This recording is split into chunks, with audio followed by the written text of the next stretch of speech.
Bénéficiaire d'une mesure d'asile politique, Kosivi Dagbenou vit en Suisse depuis les années 2000. L'activiste syndicaliste et estudiantin togolais, en fin de mandat de coordonnateur de l'association de rencontres multiculturelles Passerelles, garde des souvenirs difficiles de sa douloureuse intégration. Aussi invite-t-il diaspora et jeunesse africaine à renoncer à tout projet de migration en Europe, bien loin, selon lui, d'être l'Eldorado miroité. Comment êtes-vous arrivé ici en Suisse ? Pour arriver en Suisse, ce n'était pas un rêve à moi. Donc moi j'étais étudiant à l'université de Lomé. Et comme vous le savez, beaucoup de fois, ce qui motive le départ de pas mal de migrants, c'est lié à des situations d'insécurité. Vous savez bien, moi je suis togolais. Étant étudiant, on a protesté contre la mauvaise gestion ou bien le manque d'infrastructures à l'université, tout ça là, qui m'a conduit à l'exil. Et dans le temps, ce qui était bien avec la Suisse, c'est qu'on peut demander l'asile via les ambassades. Donc j'ai demandé l'asile via l'ambassade suisse au Ghana et j'ai eu l'accord de pouvoir venir en Suisse et continuer mon asile, ce qui fait que je suis ici aujourd'hui. Une fois sur place, comment se passe l'accueil, le séjour ? En arrivant, souvent il y a ce rêve de l'Eldorado. Ah ouais, finalement, voilà, on trouve un moyen, voilà, de refaire sa vie. Mais une fois arrivé, c'est là où on comprend que ce n'était pas la même chose. J'arrive à l'aéroport, il n'y a personne pour vous accueillir, donc vous devez tout faire. Quand tu salues les gens, vous comprenez qu'en Afrique, tu dis bonjour aux gens, les gens répondent, tout ça là. Ici, les gens sont speed, il n'y a personne qui te regarde. Eh bien, tu te demandes, mais tu es tombé où là? Ben, finalement, heureusement que c'est la police qui a répondu. Le fait d'accoster pas mal de gens, les gens ont signalé, mais c'est qui ce monsieur là qui dérange les gens? Donc la police était venue vers moi, elle a dit, mais, ah monsieur, vous avez un problème? Je dis oui, je suis venu pour demander l'asile, vous avez une feuille, j'ai montré mon visa d'entrée, tout ça. Et c'est la police qui m'a pris, bon, après quelques interrogatoires, ils m'ont orienté vers un centre d'asile qui s'appelait Valeur dans le temps. Et voilà, on t'oriente vers quelque part, on te montre l'endroit, il y a des barbelés, c'est comme une prison. Premièrement, moi j'avais peur. Je dis, mais je dois aller là-bas. On dit oui, mais c'est là-bas. Et devant, tu as des sécuritas baraqués avec des chiens, tout ça. Tu te dis, mais oh, c'est quoi ce truc-là? Mais finalement, on dit oui, c'est là. Si tu ne vas pas là-bas, tu vas rester comme un clandestin. Donc déjà, tu as la peur au cœur, je vous jure. Le premier jour que je suis arrivé ici, j'ai jamais eu peur dans ma vie comme ça. Malgré que j'ai fait objet de recherche de la police parce qu'on était des activistes, j'ai jamais eu peur dans ma vie comme le premier jour où j'ai mis pied en Suisse. On nous a fait des fouilles. Première fois, on a fait une fouille jusqu'au corps. Mais là, je me demande, mais oh, c'est quoi ça? Tu vois, tout de suite, le mythe voilà, de l'Europe, de l'Eldorado, tout est cassé. Moi, je dis, mais hein, qu'est-ce que j'ai? Mais j'ai quitté le Togo. J'étais parti au Burkina Faso. J'ai fait une année au Burkina Faso. Je n'ai pas rencontré des contraintes comme ça. Arrivé au camp, ben, tu vois, il y a des blancs. Hein, donc, si je prends le cas des Afghans, de l'Europe de l'Est, tu vois d'autres Africains, mais tu te demandes, ah bon, c'est la première fois que je vois que, bon, nous tous, des personnes de couleurs différentes, on a les mêmes problèmes. Franchement, je te dis que pendant une semaine, mon idée c'est le retour. Parce que avec un accueil comme ça, je me demande quelle sera la suite. Ouais. Et quelle sera la suite ? On m'a affecté au canton de Fribourg.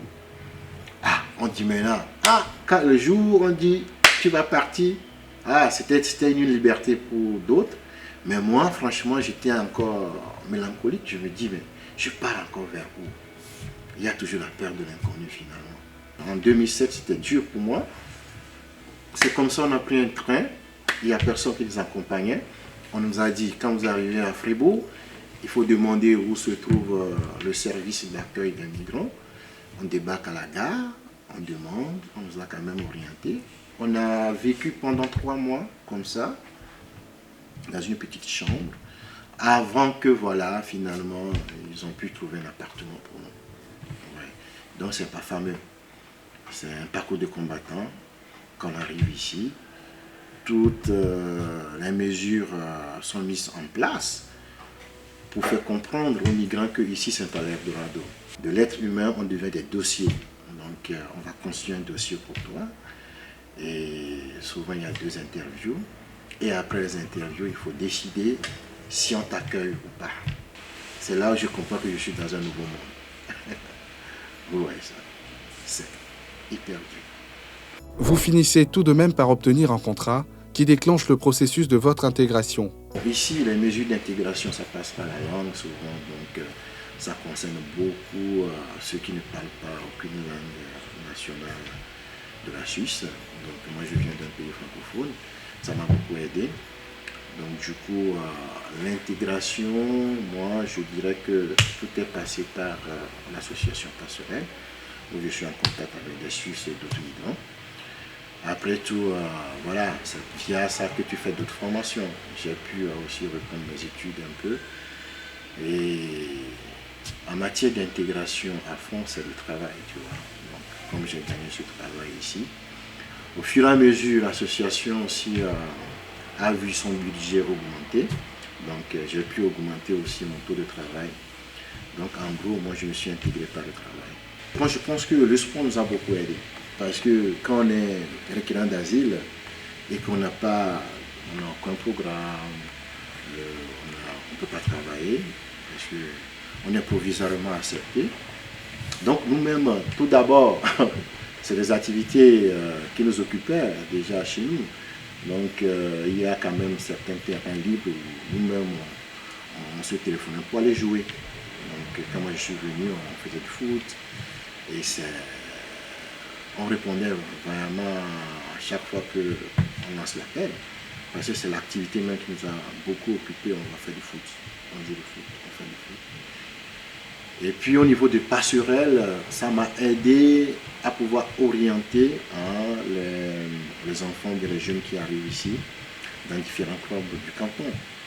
Parce qu'en faisant du foot, je savais que quelque part, beaucoup de choses m'ont été bloquées parce que nos diplômes du pays ne sont pas reconnus ici. Donc j'étais entraîneur de foot d'ailleurs déjà, j'ai fait la formation. Donc ça m'a permis de connaître plusieurs clubs. Et à Passerelle, quand les mamans viennent, ils demandent « Ah, mon fils peut faire une activité ?» Bon, voilà, on leur propose du foot ou bien d'autres activités. Donc du coup, on téléphone pour pouvoir inscrire ses enfants dans ces activités. Donc le sport, je pourrais dire, dans la vie d'un requérant d'asile, hein, il faut le savoir, parce que le requérant d'asile n'a pas droit, n'a pas cette autorisation pour aller travailler. Donc le sport aide beaucoup. On a vu qu'on a lancé des clubs, des trucs, tout le monde venait jouer. C'est un peu, quelque part, c'est l'activité principale finalement dans la vie d'un requérant d'asile qui opte pour faire du foot ou bien d'autres activités sportives. Voilà, donc du coup le foot, disons que c'est plus accessible, moins payant aussi. Parce que d'autres activités ici, si tu prends hockey sur glace, ça coûte cher. Donc le sport, le foot était très abordable. Donc nous-mêmes on peut aller jouer sur les terrains. Mais ici tu n'as pas beaucoup de terrains d'hockey sur glace pour aller s'entraîner. Il faut aller là-bas à Bénin chez eux. Et c'est vraiment payant. Là, le foot nous a beaucoup occupés et ça a continué d'occuper pas mal de requérants d'asile qui arrivent ici. Quels sont les différents clubs partenaires de votre programme qui vous ont permis de vous intégrer? Sur le plan footballistique, j'avais commencé par un club qui s'appelle Mouta, en Basse-Ville. Là, j'ai compris vite fait qu'il faut mettre mon potentiel dedans. Heureusement, ils ont accepté que je devienne entraîneur, donc j'encadrais les petits-enfants. Ça m'a permis d'orienter, comme déjà, c'est ça, quand tu donnes un titre comme ça, il y a une projection identitaire.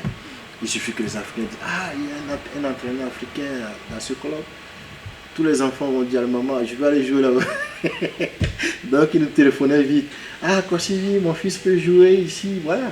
Donc si on n'a plus de place, ça me permettait d'orienter d'autres personnes vers d'autres clubs. Donc j'ai fait Montard, après j'ai fait Richemont, ça c'est vers, comment dit-on, le club Richemont, c'est en haut avec l'hôpital, j'ai fait là-bas.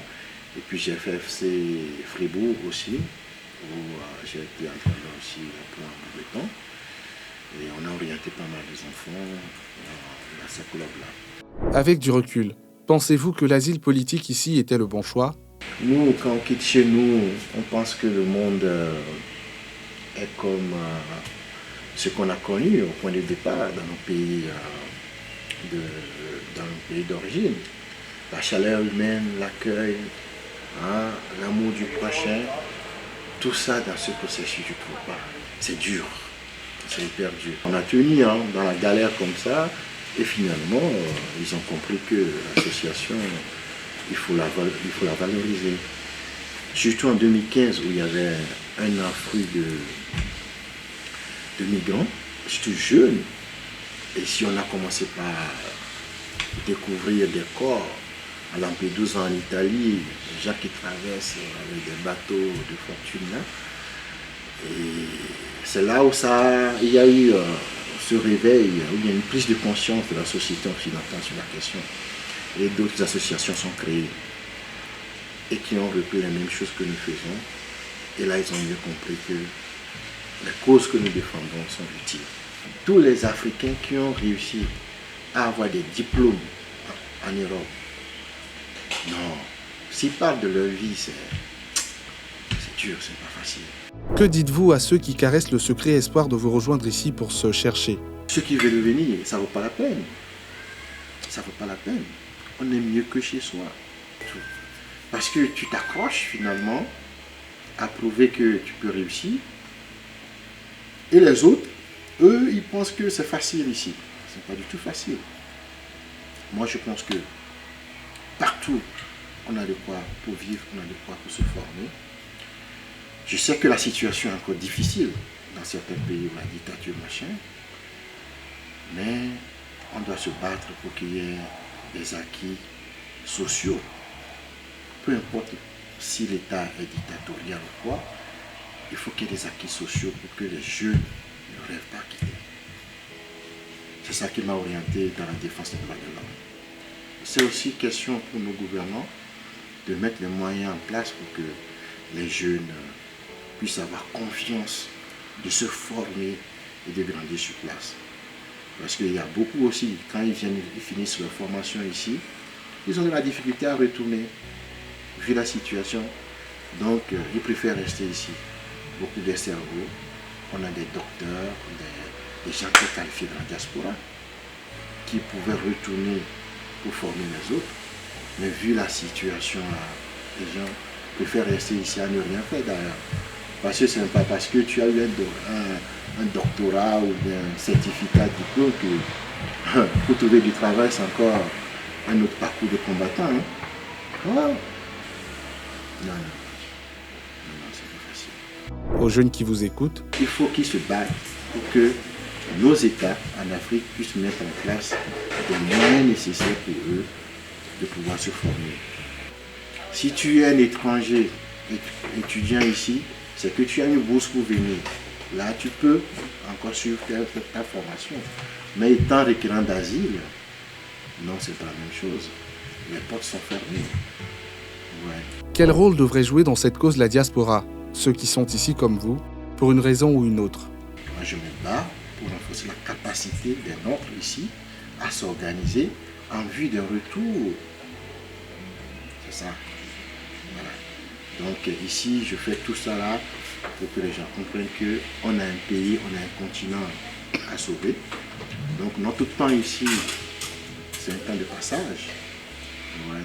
Donc du coup, je me renforce plutôt pour pouvoir retourner chez moi. Les jeunes Africains, ils savent tous que c'est pas facile, le parcours migratoire. Quand on compte des morts chaque année à travers la Méditerranée, ce n'est pas digne. Je sais que en faisant ça, ce sont des héros, ceux qui arrivent. Je ne conseille pas ça. Il faut qu'ils arrêtent. On doit arrêter sur place pour développer chez nous. Ouais. Et là, la diaspora doit aussi comprendre la porte royale pour notre émancipation. C'est ce retour vers notre histoire, la reconnexion avec le passé, qui va nous permettre de nous redéfinir et d'avoir notre propre identité Et une fois à soi ça, on peut converser avec les autres, on peut échanger, on peut créer le vivre ensemble. Quand on ne se connaît pas, on est perdu dans ce qu'on fait.